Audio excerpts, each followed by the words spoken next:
Alicia Powe reporting with the Gateway Pundit, and I'm here with Brandon Straka, founder of the WalkAway Campaign. Right. And we're at the Democrats premiere. What makes you want to see this movie? Well, I love Diamond and Silk. I love making fun of Democrats. And I love movies. And I'm kind of in this movie, like a little bit. How so? Can we get a sneak peek? Preview? You're going to have to wait. You're going to have to, you were this close to actually seeing it. I don't want to spoil it for anybody. But I have like a little moment. Well, Brandon, you just become a conservative recently. True. And what do you think about Elizabeth Pocahontas still claiming that Trump should give her money because she actually is Native American? Well, the DNC does need the money. So, I mean, if you could help out the DNC, the coffers are empty. So it would help them out a lot. No, I mean, she is 0.00001%, Cherokee? So give the woman a break. It's real. It's real. She's just as Cherokee as I am and you are. Aren't the Democrats always using the race card, always trying to fuel a race war? And isn't that kind of what woke you up from this? Well, that was one of the things that woke me up. I mean, certainly, I think like so many other people, I've just become exhausted with identity politics. We've become exhausted with political correctness, gone wild, gone amok, and so many other things. But I mean, really, the major catalyst for me was the discovery of just how dishonest the liberal media has been, and is, and it's getting worse and worse. I mean, when I look back at the things that I used to believe that the media was telling me, some of them are bad, but I mean, what I'm seeing now, that just straight out lies and straight out manipulations. And recently, the Metropolitan Republican Club in New York City was vandalized by Antifa. They smashed the windows, they broke the door, they spray painted the big A on the door. And I was watching the New York One, liberal news in New York, just yesterday or today, and they were saying, an anti-fascism organization is being blamed for this. You know, it's Antifa, for God's sake. They can't even come right out and say Antifa are, horrible. How much fascism and racism and sexism and anti-LGBT stuff have you experienced from the conservative side over the last few months since you switched over? I really honestly haven't experienced that at all since I've become a conservative, which has now been, it's been a transition that's happened about a year and a half now in the making.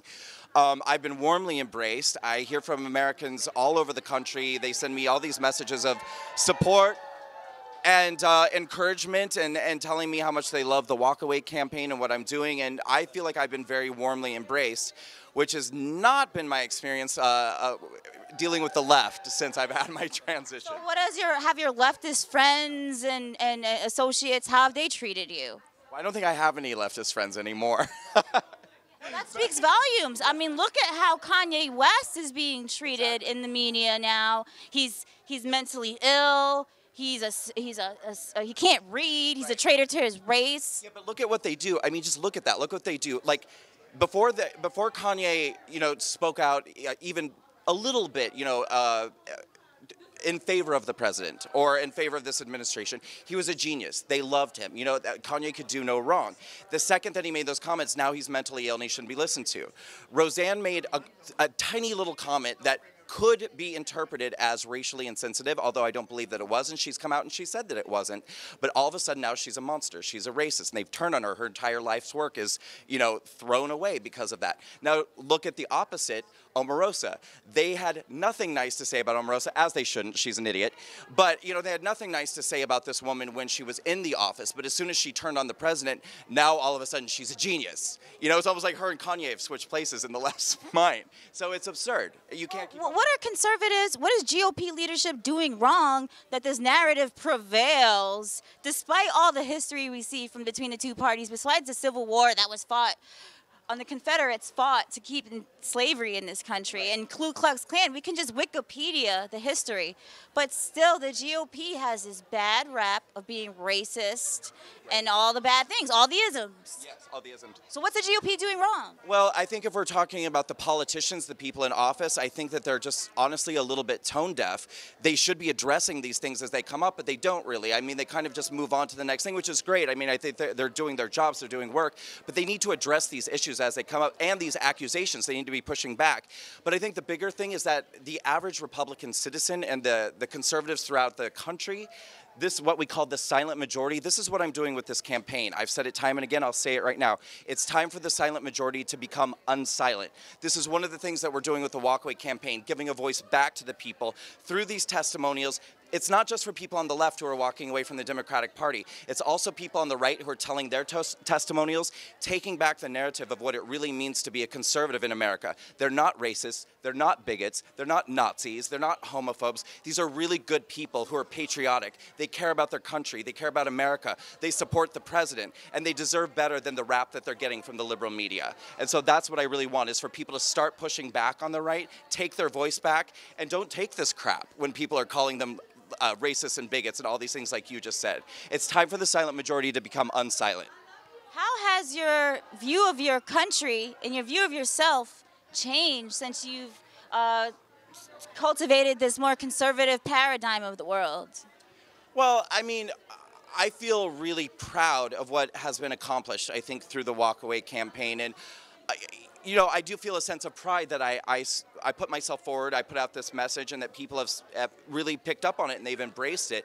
But I mean, really, the pride that I feel overwhelmingly is with everybody else. It's all of these people who were quiet for so long and I think felt afraid to tell their truth and to tell their stories. And now suddenly they found courage in this network of support that is the WalkAway campaign. That's what I feel the most proud of. Is I get these messages from little old ladies, you know, 70, 80 years old, who say, my whole life, you know, I've always been for equality for all people. I've always been like a good person, but I've always been afraid to defend myself when people accuse me of being all these horrible things because I'm a conservative. And thanks to this campaign, I now have the courage to push back and say, that's not true. What you're saying about me is not true, and it's not okay. Tell us what the WalkAway March is. When is it? How do we find out more about it? All right, so first of all, you should go to walkawaymarch.com. And what it is the WalkAway March on Washington weekend, and we're super, super excited about this. It's not even 2 weeks away now at this point. So it's October 26th through the 28th. We're kicking it off right here at Trump International Hotel. We're doing a gala dinner Friday night on the 26th, starting at 6 o'clock with a VIP cocktail hour. It's going to be like this. Some of the best conserva-lebrities that you know are going to be in the room. So people can mingle with them and have a 3-course dinner, music and dancing afterwards. It's going to be amazing to kick off the weekend. Then the March and the Rally is on October 27th, which is Saturday. We're going to be having a walk-away march in the National Mall here in D.C., and it's going to culminate in an amazing rally. And I mean, we really have incredible speakers. Buzz Patterson, Stacey Dash. I'm going to be there. Mason Weaver, Joy Vila, you name it. We're going to have incredible, incredible speakers, a great program. There's going to be music. And what it really is encouraging people excuse me, going into these midterm elections to get energized, to get the message out that this is so important to vote. And even if you are somebody who's just walked away, and you don't, it's okay if you're not a Republican. It's okay if you don't know exactly where you fit right now.